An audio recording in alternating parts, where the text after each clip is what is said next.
E aí, pessoal, ciclista cético de novo.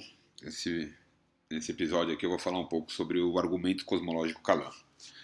Esse argumento é um argumento muito usado por teístas para tentar provar a existência de Deus, ou pelo menos mostrar uma evidência que faça com que sua crença não seja irracional. Vamos ao argumento. Premissa 1. Tudo que começa a existir tem uma causa. Premissa 2. O universo começou a existir. Conclusão. O universo tem uma causa. Aqui, normalmente, o teísta vai tentar incluir que seu Deus é a causa do universo. Existem vários ângulos pelos quais você pode desmontar esse argumento. Um dos principais problemas desse argumento é que, mesmo aceitando suas premissas e conclusões, o máximo que você consegue é uma visão de mundo deísta, com D de dado, e não teísta, com T de tatu. Não tem como você ir de algo que foi a primeira causa, não causada, para um Deus que atende orações e se preocupa como nós transamos.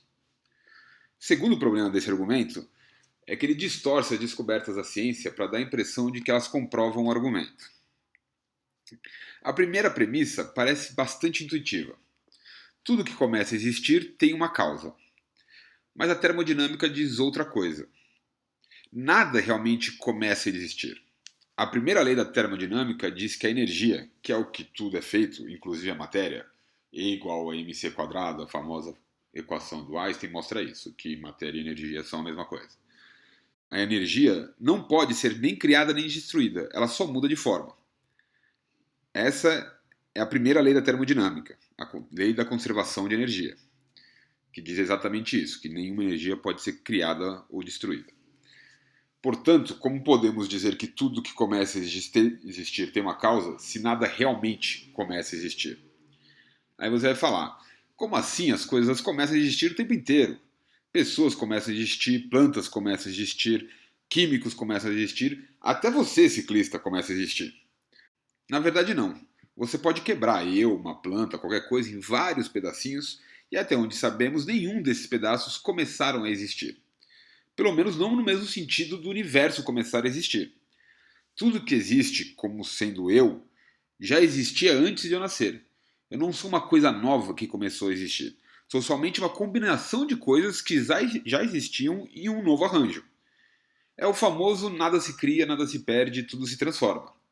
Tudo que você vê hoje no universo já existia há 5 bilhões de anos e vai continuar existindo daqui a 5 bilhões de anos.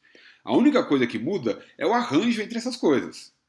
No dia a dia, quando dizemos que algo começou a existir, como uma bicicleta ou um cachorro, na verdade o que estamos dizendo é que um monte de coisas que constituem isso de que estamos falando se juntaram de um jeito que nunca haviam se juntado antes.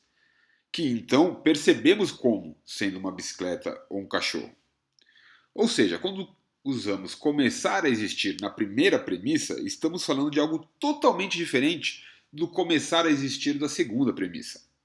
O começar a existir da segunda premissa é justamente o surgimento dessa energia que vai ficar se rearranjando de várias formas. Portanto, o fato de o arranjo da energia sempre ter uma causa não significa de maneira alguma que o surgimento dessa energia também tenha. Na verdade, nós nunca observamos a criação de energia, somente sua transformação. Portanto, não temos como inferir absolutamente nada em relação a esse processo.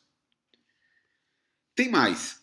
Na verdade, existem fenômenos na física quântica cuja interpretação corrente é que eles não possuem causa, como, por exemplo, o decaimento de átomos ou o surgimento de partículas virtuais. Porém, como isso ainda não é consenso, não vou usar isso como refutação da primeira premissa. Mas saiba que em breve pode ser possível que provemos que mesmo a transformação de energia às vezes ocorre sem uma causa. Vamos à segunda premissa. O universo começou a existir. Nós sabemos que o Big Bang é responsável pelo universo existir da forma como existe. Nesse sentido, podemos dizer que o Big Bang é o que criou o universo. Mas quanto ao que aconteceu antes do Big Bang, nós não temos como saber, nem mesmo temos como saber se tal pergunta faz algum sentido. Pois se o Big Bang criou o espaço-tempo, como podemos perguntar o que veio antes do tempo? É como perguntar o que está a norte do Polo Norte. Sem tempo, não faz sentido perguntar o que veio antes. O júri ainda não se pronunciou se é correto dizer que o nosso universo começou a existir.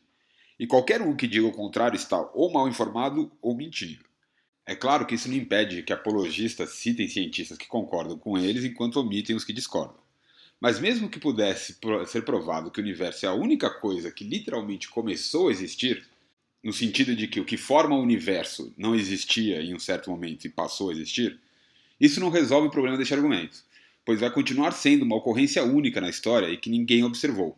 E, portanto, não temos base empírica para dizer que o que começa a existir obrigatoriamente tem uma causa. Outro problema com este argumento é o special pleading, como falam em inglês, ou seja, criar uma alegação especial para a sua regra só para validar seu ponto. Pois se tudo que existe tem uma causa, então Deus também tem de ter uma causa. Dizer que só Deus não precisa de uma causa é justamente a falácia da alegação especial. Se usarmos a forma moderna, definida por apologistas como William Lane Craig, que é o que estou usando, é possível contornar o problema de alegação especial. E é justamente por isso que este argumento tem essa forma hoje, dizendo que isso só se aplica ao que começou a existir, e não se aplica a Deus, pois ele sempre existiu. Porém, aí criamos outro problema. Que sentido pode fazer a frase sempre existiu sem o conceito de tempo? Que sentido faz dizer que algo existe fora do espaço-tempo? Dizer que algo existe fora do universo não é dizer que Deus não faz parte do nosso universo? E que, portanto, Deus não existe no mesmo universo que nós existimos? Dizer que algo não faz parte do universo no qual nós vivemos não é a mesma coisa que dizer que algo não existe?